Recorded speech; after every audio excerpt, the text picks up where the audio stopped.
Hello guys and welcome to the channel. Today I will show you how you can customize watermark on your photos in the Oneplus 11.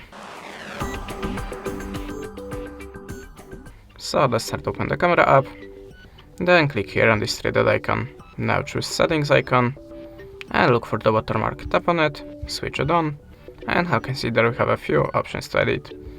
You can choose the desired place for your watermark, you can choose the videos also.